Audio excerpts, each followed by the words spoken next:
Hello student, welcome back. उम्मीद करता हूँ यहाँ पे सब लोग ठीक हो गए।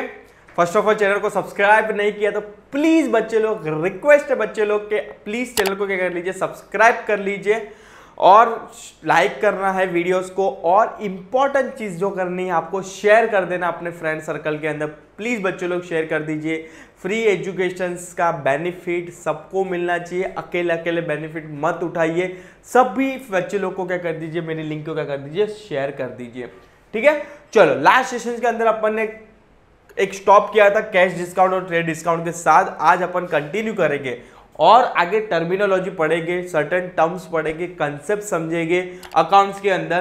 देखो इन लोग ने बहुत अच्छी तरह एक्सप्लेन किया है विथ एग्जाम्पल, तो मेरे हिसाब से बेस्ट है बुक्स इजीली समझने के लिए। कहाँ उधर उधर मटेरियल, वो मटेरियल लेने किधर भी जाने की जरूरत नहीं है। आपके ये मुंबई यूनिवर्सिटी वाली जो बुक्स दिया है ग्रेट इनफ है। ठीक है, चलो स्टार्ट करता हूं आज सॉल्वेंट और इंसॉल्वेंट। सर अब ये सॉल्वेंट क्या होता है, इंसॉल्वेंट क्या होता है, समझा दीजिए। एक लाइन में समझा दूंगा बॉस। क्या होता है सॉल्वेंट? सॉल्वेंट मतलब वो पर्सन जो कैपेबल है अपनी लायबिलिटी पे करने के लिए। सर नहीं समझा, देखो वापस से बोलता हूं। सॉरी, सॉल्वेंट वो होता है कि जो पर्सन कैपेबल है अपनी लायबिलिटी पे करने के लिए, उसको सॉल्वेंट बोलेंगे। मतलब उसके ऊपर कितना भी कर्जा क्यों ना, वो कैपेबल है, उसके पास इतना पैसा पड़ा है, उसके पास इतनी असेट्स पड़ी है कि चलो फॉर एग्जांपल पैसा भी नहीं पड़ा है, गोल्ड पड़ा है, इतना गोल्ड बेच के भी वो अपनी लायबिलिटी क्या कर सकता है, पे आउट कर सकता है, उसको बोलेंगे सॉल्वेंट। तो सर इंसॉल्वेंट क्या होता है? इंसॉल्वेंट मतलब वो पर्सन जो कैपेबल नहीं है अपनी लायबिलिटी पे करने के लिए, अपना कर्जा चुकाने के लिए। लाइक कौन? विजय माल्या, जस्ट एग्जांपल ले रहा हूं जो अपने आंख के सामने है। तो वो हो जाएगा आपका इंसॉल्वेंट पर्सन कि जो अपना लायबिलिटी पे करने के लिए कैपेबल नहीं है। It's called insolvent. ठीक है, चलो देखते हैं सॉल्वेंट और insolvent. Solvent means if a person assets are more than his liability, मतलब वो पर्सन के पास इतना फंड है, उतनी असेट्स है, उससे लायबिलिटी से भी ज्यादा। मतलब सपोज कि फॉर एग्जांपल उसकी लायबिलिटी है 50 रुपया, छोटा एग्जांपल ले रहा हूं, और उसके पास असेट्स है 100 रुपया। तो कॉमन सेंस है ना, ही इज कैपेबल टू पे द लायबिलिटी। तो भी उसके पास 50 रुपया पे करने के बाद भी उसके पास कितना बचेगा? 50 रुपया बचेगा। छोटा एग्जाम्पल ले रहा हूं, समझ में आए इसलिए। और equals to his liability, he is called as a solvent person. या तो उसके पास जितना लायबिलिटी है उतना पैसा पड़ा है, या तो इज इक्वल टू 50 रुपया है तो 50 रुपये का क्या पड़ा है, उसका असेट्स पड़ा है, तो उसको बोलेंगे सॉल्वेंट पर्सन। अभी इनसॉल्वेंट क्या होगा कि 50 रुपए की लायबिलिटी है बट उसके पास पड़ा है कितना, 40 रुपया ही, तो इट्स अ इंसॉल्वेंट। मतलब वो कैपेबल नहीं है अपनी असेट्स को बेच के भी पैसा रिकलेक्ट करके वो लायबिलिटी अपनी चुका पाए। Solvent person is a financially ditch sound company. मतलब साउंड का मतलब होता है यहाँ पे गुड कंपनी, मतलब यहाँ पे कैपेबल हो बोल सकते हो। फाइनेंशियली साउंड का मतलब यहाँ पे डिंचक डीजे नहीं होता है। साउंड का मतलब यहाँ पे होता है गुड, मतलब वो कैपेबल है कि अपना लायबिलिटी क्या कर सकता है, पे आउट कर सकता है। And is in position to pay off all his डेब्ट। डेब्ट मतलब लायबिलिटी। एग्जाम्पल देखो यहाँ पे लिखा है, a person total assets have calculated, जिसके पास 50 लाख की असेट्स है बट उसके पास लोन कितना है, 30 लाख का है, तो भी 20 लाख बचता है उसके पास, तो he is a solvent person. Since his position is sound and he is able to pay off his debt, therefore he is called as a solvent. अभी उसका उल्टा है insolvent कि जिसकी liability is more than asset. अगर मुझे इसको formula wise set करना है ना, assets is greater than liability is called solvent. अभी इसको मुझे फॉर्मूला वाइज सेट करना है तो इधर क्या करूंगा, assets is less than liability, it's called insolvent. ठीक है, चलो देखते हैं insolvent, a person whose liability are more than, जिसकी liability क्या है, greater than his asset is called insolvent person, and such person liabilities are more than his asset. यहाँ पे एग्जांपल दिया है, जो एग्जांपल देखो क्या लिखा है यहाँ पे, अ पर्सन टोटल असेट्स और प्रॉपर्टी, जिसकी प्रॉपर्टी कितने लाख की है, 20 लाख की है, 20 लाख की, पर उसकी लायबिलिटी तो जो कट ली है 50 लाख रुपया। कितना है? 50 लाख रुपया है। तो ऑफकोर्स वो कहां से लाएगा पैसा? उसके पास तो पैसा है ही नहीं। वो क्या कहलाएगा? And if he is not in position to get any amounting from any source and if his court is satisfied then he will be declare as a insolvent. मतलब अगर कोर्ट ने डिक्लेयर कर दिया कि ये बंदे के पास ना तो कोई अदर सोर्स है इनकम के, ना तो कोई अदर असेट्स है, तो इसको क्या डिक्लेयर कर देंगे? इंसॉल्वेंट डिक्लेयर कर देंगे। मतलब जिन जिन लोगों ने इनको पैसा दिया रहेगा उसके पैसे तो डूब गए। ठीक है, चलो आगे बढ़ेंगे। अभी अकाउंटिंग ईयर क्या होता है आपके अकाउंटिंग के अंदर? अकाउंटिंग ईयर आगे भी पढ़ा था कि भाई आपका अकाउंटिंग ईयर 12 मंथ का होता है और हमेशा स्टार्ट होगा 1 अप्रैल और क्लोज कभी होगा 31 मार्च 2000 जो भी है। ठीक है, तो हमेशा अकाउंटिंग ईयर 12 महीने का होगा। पहला फंडा क्लियर है। और चालू कहां से होगा आपका? 1 April as per the income tax rule के हिसाब से जो बोलेगा आपको फाइनेंशियल ईयर बोल सकते हो। ठीक है, accounting year it is a period of 12 months for which the accounting are maintain and close by the proprietor. Earlier the proprietor were following the any accounting year, that is calendar year or financial year or any other year as per the tradition. But now income tax ने clearly बोला है, but for now income tax purpose accounting year should be start from 1 April and close at the end of 31st March. At the end of the accounting year a proprietor has to prepare the trading account। जब भी account close होगा तो soul trader को क्या क्या बना? Soul trader मतलब जो बिजनेस अकेला कर रहा है, अपना खुद का बिजनेस सोल कर रहा है। मतलब सोल ट्रेडिंग का मतलब क्या होता है? Single owner. सोल का मतलब होता है सिंगल, ट्रेडर का मतलब होता है ओनर। तो सिंगल ओनर अपना जो भी बैंक अकाउंटिंग ईयर क्लोज करेगा उसके बाद उसको 3 अकाउंट बनाना है।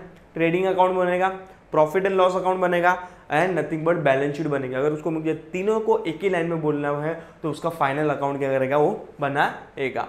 Profit and loss account and balance sheet to find out the financial position of the business। आगे बढ़े सर, आगे क्या लिखा है? देखो अभी और 2 कंसेप्ट है यहाँ पे, ट्रेडिंग कंसर्न है और नॉन फॉर प्रॉफिट कंसर्न है। मतलब आप बोलना चाहो तो इसको प्रॉफिट कंसर्न बोल सकते हो, trading concern is nothing but profit concern, और एक है नॉट फॉर प्रॉफिट कंसर्न मतलब नॉन प्रॉफिट कंसर्न। अभी देखो कोई भी बिजनेस करता है तो 2 एंगल हो सकते हैं उसके। या तो उसको देश की सेवा करना है, मतलब उसको प्रॉफिट का कोई लेना देना नहीं है, profit is not main motto. But generally 90% जो बिजनेस आज करते हैं वो किसके बेस पे करते हैं? मनी भाई के लिए। मनी भाई मतलब प्रॉफिट के लिए, पैसे के लिए। कॉमन सेंस है। आज सपोज कि मैं भी बिजनेस करूंगा, आप भी फ्यूचर में बिजनेस करोगे तो किसके लिए करोगे? सेवा करने के लिए थोड़ी करोगे, आप किसके लिए करोगे? पैसा कमाने के लिए। बट बहुत सारे ऐसे होते हैं जो ओल्ड एज रहते हैं, जो 50 साल 60 साल हो गया और जिसका बहुत पैसा है, उसको थोड़ा देशभक्त जाग गया उसके अंदर, तो वो किसके लिए काम करता है? नॉट फॉर प्रॉफिट ऑर्गेनाइजेशन के लिए काम करता है। मतलब नॉट फॉर प्रॉफिट मतलब एक बिजनेस प्रॉफिट कमाने के लिए मेन मोटो नहीं होता, उसको पब्लिक की सर्विस देना है, पब्लिक की सेवा करना is main motto for him. Yes, तो 2 बिजनेस एंगल हो सकते हैं, प्रॉफिट और नॉट प्रॉफिट। देखो देखते हैं। Trading concern nothing but profit concern. A business concern establish with the main object of the earning profit by selling goods is known as a trading concern. जिसका main motto ये होता है goods बेच के profit कमाना है, उसको कौन सा कंसर्न बोलेंगे आप? ट्रेडिंग कंसर्न बोलेंगे। It is also called as a commercial organisation and profit making organisation. Next है नॉट फॉर प्रॉफिट कंसर्न, जिसका मेन मोटो प्रॉफिट कमाना नहीं है बॉस, जिसका मेन मोटो प्रॉफिट कमाना नहीं है, सेवा करना है, it's called not for profit concern. It is a organisation it is an organization not established for making profit but for rendering service to the society. मतलब सोसाइटी को सेवा करने के लिए, सर्विस के लिए कंपनी खोल रहा है, उसको बोलेंगे not for profit concern. An organization may be form for a promoting a useful objective like that are arts, sport, culture, science, charity, professional extra. Example अपन देखते हैं कि बहुत सारे ऐसे एग्जाम होते हैं, स्कूल्स होते हैं, हॉस्पिटल्स होती है, स्पोर्ट्स क्लब होता है, जो मेनली चैरिटेबल के पर्पस के लिए क्या होती है, ओपन होता है। ठीक है, तो ये दोनों कंसेप्ट भी क्लियर है सर। नेक्स्ट आगे बढ़ेंगे। गुडविल, अभी सर ये गुडविल क्या होता है, गुडविल भी समझाओ जरा हम लोग को आप कि गुडविल क्या होगा। देखो गुडविल एक काइंड का, पहले तो समझ लो असेट्स है, और कौन सी असेट्स है, इंटेंजिबल असेट्स है।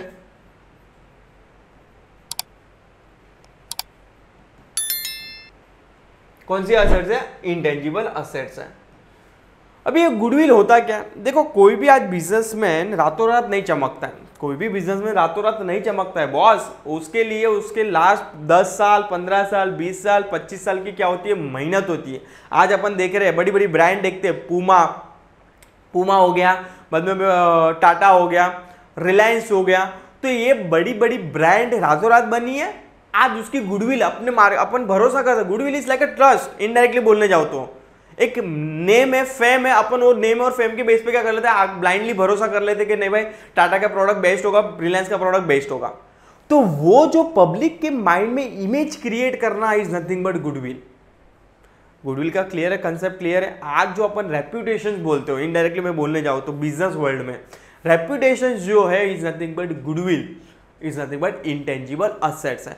वो उनको जो बेनिफिट मिलेगा वो स्टार्टिंग ऑफ द ईयर से नहीं मिला था, उनको जो लास्ट 5 ईयर से जो इतना कंपनी ने जो भरोसा जीता है पब्लिक का, वो पब्लिक आज क्या कर रही है, ट्रस्ट करके क्या कर रही है, गुड्स बाय कर रहे हैं, और उसको जो प्रॉफिट भी मिलेगा नो डाउट, वो इंटेंजिबल का उसको प्रॉफिट होता ही है, क्योंकि उसने जो इस काइंड ऑफ असेट्स ना, असेट्स अगर आप किधर इन्वेस्ट करते हो आपको क्या मिलता है, प्रॉफिट मिलता है, तो वो उन्होंने क्या किया है, इन्वेस्ट किया है पब्लिक के माइंड के अंदर कि भाई हम लोग का गुड्स बेस्ट क्यों है। जो ट्रस्ट जीता है वो उन लोग के लिए क्या है, इन्वेस्टमेंट है।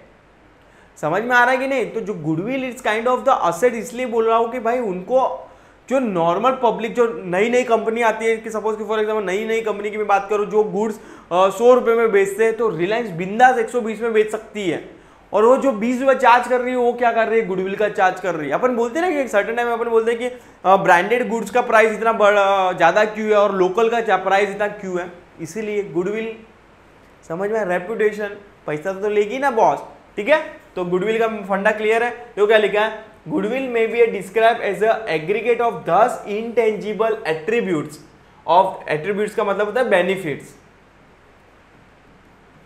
of the business which contribute to the its superior earning capacity over a normal return on investment.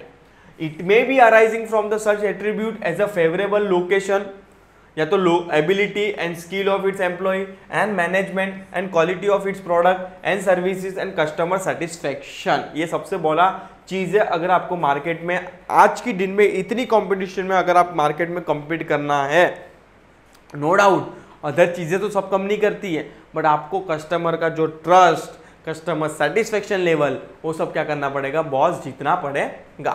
Goodwill is a reputation of the business express in term of the money.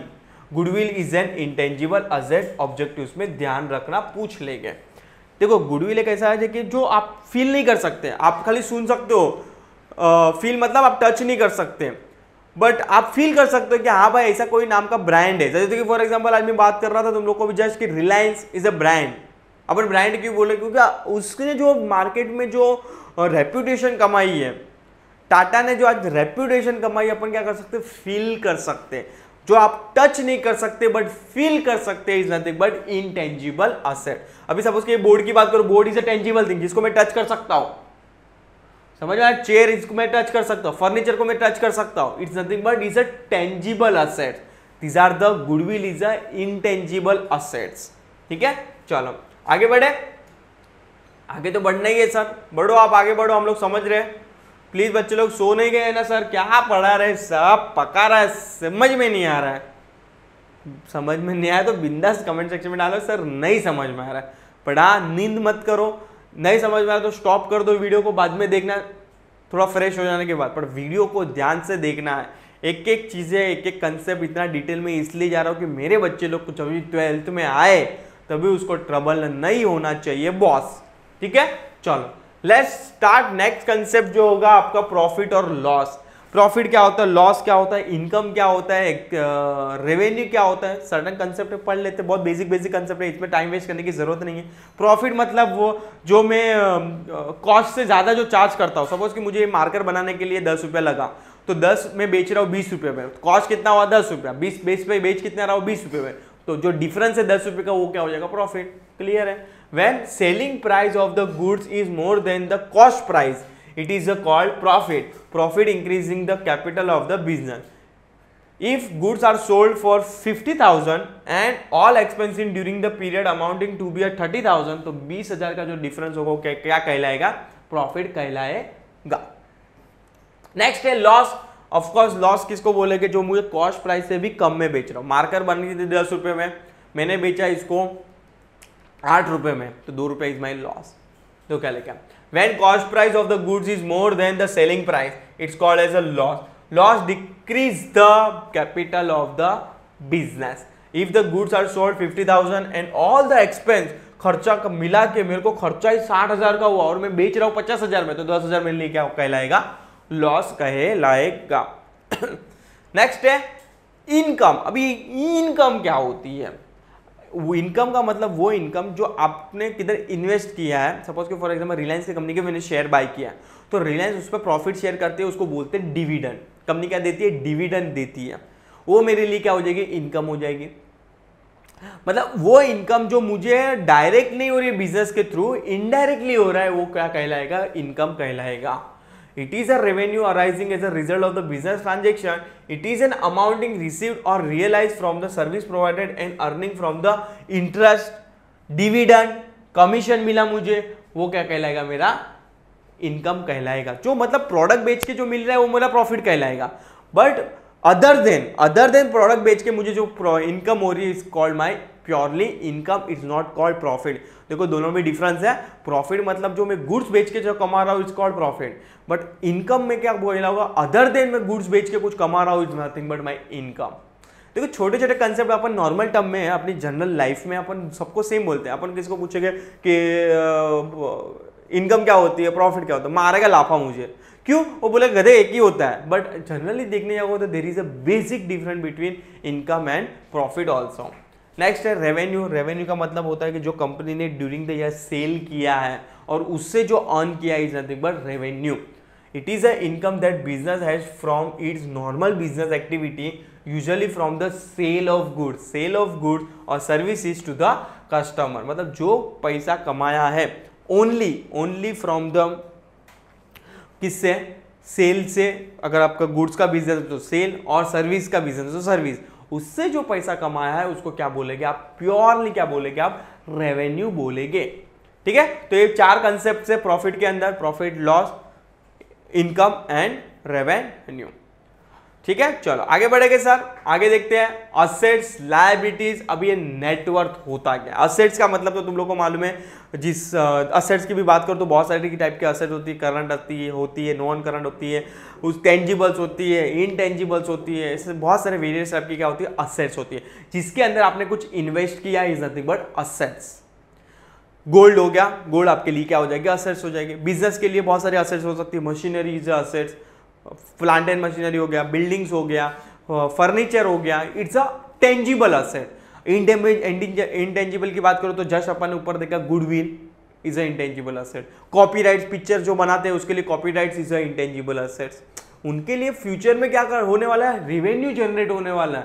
ध्यान से सुनना, जो asset आपको future में revenue generate करके देगा it's called assets. या तो आइदर करंट हो, नॉन करंट हो, टेंजिबल हो, इनटेंजिबल हो, this are the types of assets. Liabilities क्या होते हैं, जिसको आपको पे करना है, कंपनी को पे करना है किसी थर्ड पार्टी को, उस कॉल्ड लायबिलिटीज।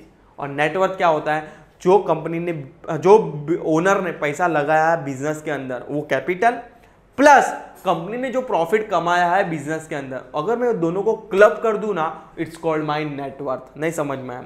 सपोज कि जो कंपनी ने बिजनेस के फॉर्म में, कैपिटल के फॉर्म में पैसा इन्वेस्ट किया है, किसने, ओनर ने बिजनेस के अंदर, और जो प्रॉफिट कमाया है बिजनेस ने over a period of time, इसको बोलते हैं रिजर्व एंड सरप्लस बोल सकते हो। अगर मैं दोनों को क्लब कर दूं ना, कैपिटल और रिजर्व एंड सरप्लस को, तो एक टर्म निकल के आएगा जिसको बोलते हैं नेटवर्थ बोलते हैं।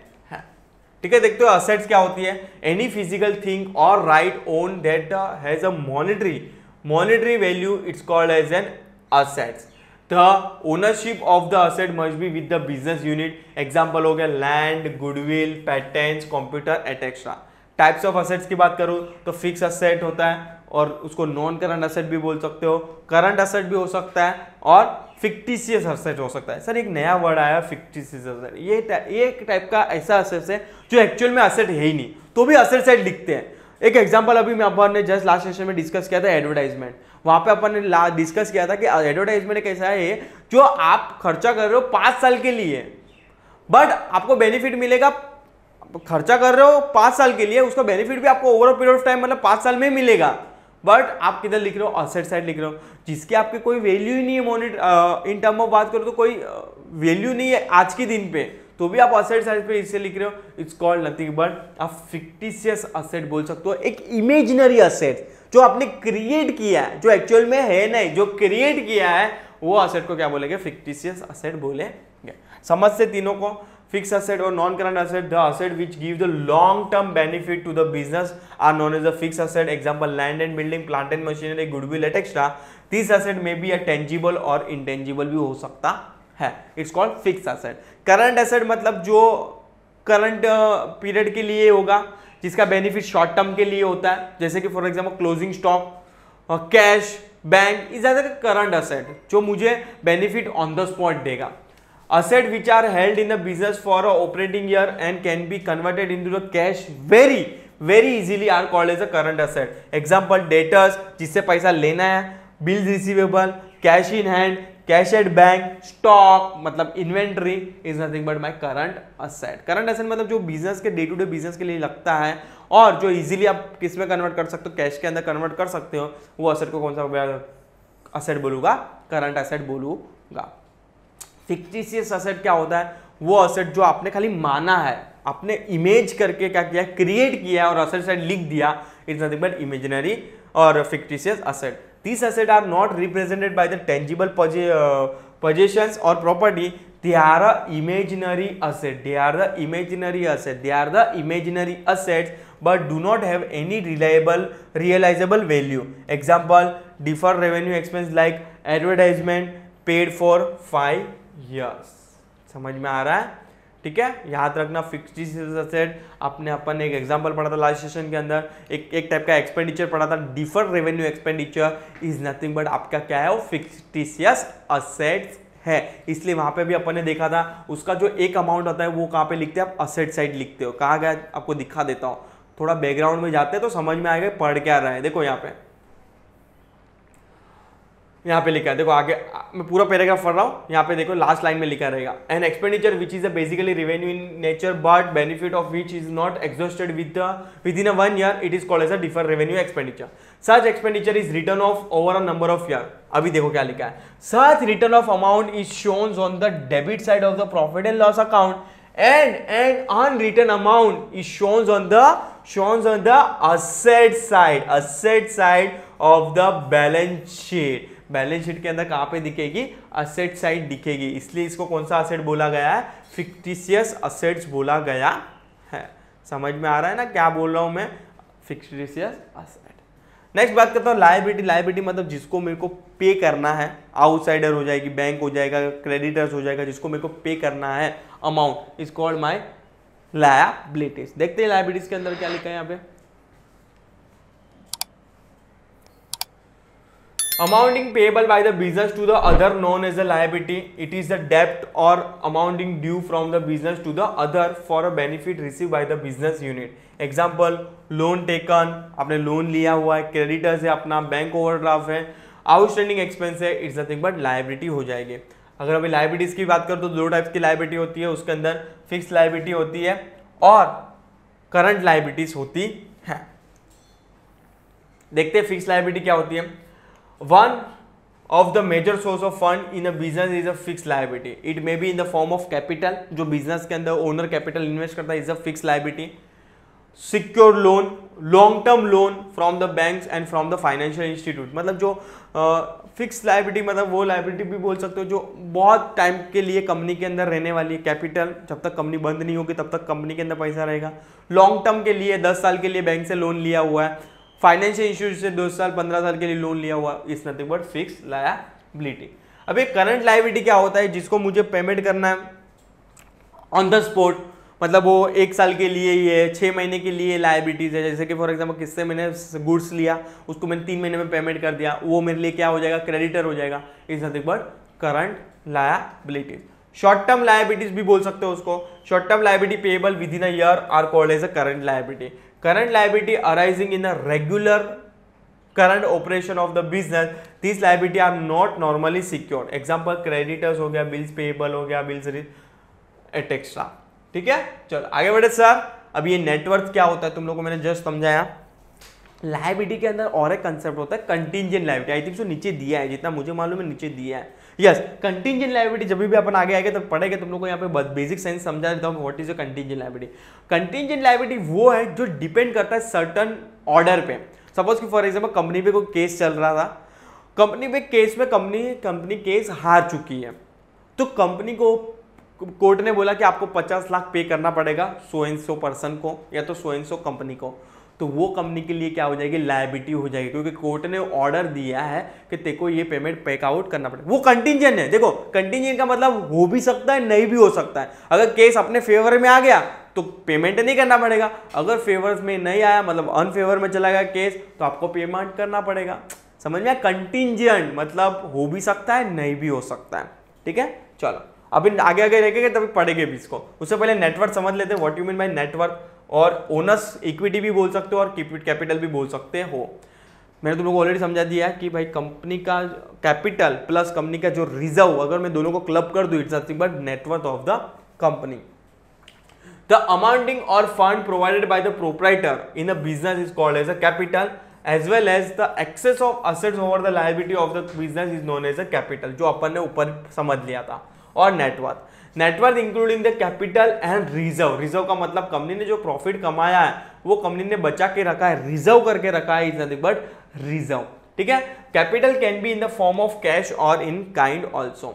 नेटवर्थ का सिंपल डेफिनेशन है, नेटवर्थ अगर मुझे कंपनी की नेटवर्थ फाइंड आउट करनी है, कंपनी के आज के डेट में नेटवर्थ कितनी है, तो कंपनी का इक्विटी देखेंगे और कंपनी के इक्विटी के साथ साथ क्या देखेंगे, कंपनी का रिजर्व भी क्या करेंगे, क्लब करेंगे, इट्स नथिंग बट नेटवर्थ। और अल्टरनेट फॉर्म में इन लोग ने डेफिनेशन दिया है, owners capital is equal to total assets minus creditor equity मतलब liability is nothing but my net worth. यहाँ पे सर्टन यहाँ पे एग्जाम्पल के फॉर्म में इन लोग ने डिफरेंट एंगल से समझाया है, डिफरेंट फॉर्मूला से इन लोग ने समझाया है कि नेटवर्थ होता है क्या। अगर मेरा कैपिटल फॉर एग्जाम्पल देखो यहाँ पर फटाफट समझ लेते क्या है। सपोज कि फॉर एग्जाम्पल मेरे बिजनेस के अंदर 4 लाख रुपया कैपिटल है, क्या है 4 लाख रुपया कैपिटल है, एंड क्रेडिटर से मेरा 2 लाख रुपया, देन टोटल इक्विटी कितनी हो जाएगी, मतलब टोटल असेट कितनी हो जाएगी मेरी 6 लाख रुपया। क्योंकि अपनी जब भी बैलेंस शीट बनती है तो ऐसे बनती है बॉस, ऐसे बनती है। एक साइड असेट होता है, एक साइड क्या होता है लायबिलिटीज एंड इक्विटी। तो ये ऊपर इक्विटी लिखते हैं, नीचे लायबिलिटीज लिखते हैं, और ये पूरी क्या हो जाएगी टोटल असेट। अभी ये वाला एग्जांपल में क्या बोला है कि अगर 6 लाख सॉरी इन लोग ने क्या बोला है कि अगर मेरी कैपिटल कितनी है 4 लाख है और मेरी लायबिलिटीज मतलब क्रेडिटर्स कितने हैं 2 लाख रुपया, तो टोटल इक्विटी कितनी हो जाएगी मेरी 4 और 6 लाख रुपया। अभी और एग्जांपल दिया, इफ मेरी टोटल असेट्स 1.5 लाख रुपया है, ये क्या बोला है मेरी टोटल असेट 1.5 लाख रुपया है, 1.5 लाख। आगे क्या बोला है, and capital is 1 lakh rupees, capital कितना है मेरा 1 लाख रुपीज है।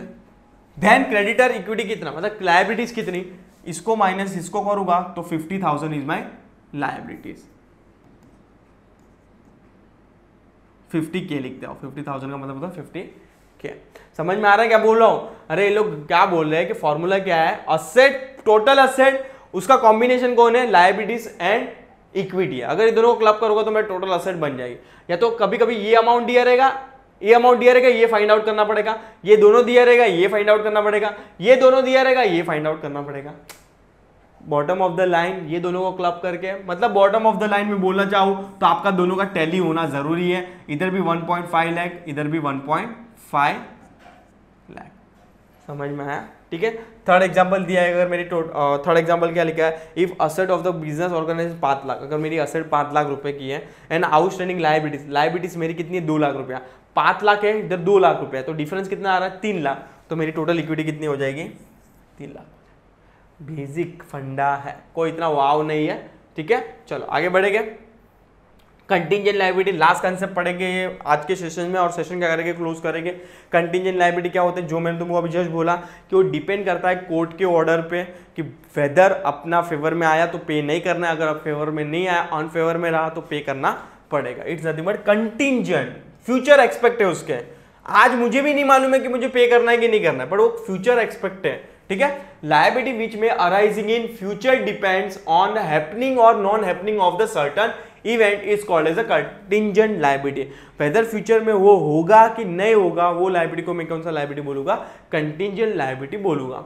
As it is not a confirmed and perfect liability, it does not affect the financial position of the business and therefore it is not shown on the liability side of the balance sheet, but it is shown by the way of footnote to the balance sheet simply as a information। देखो ये financial की कोई information, अरे ये actual में होने वाला तो नहीं है, मतलब एक्चुअल फिगर तो नहीं है, तो ऑफकोर्स इसको बैलेंस शीट के अंदर डिस्क्लोज नहीं करते हैं। इसको किधर डिस्क्लोज करते हैं, फुट नोट में, मतलब जहां पे बैलेंस शीट फाइनेंशियल अकाउंट बनेगा ना उसके नीचे लिखा रहेगा नोट करके।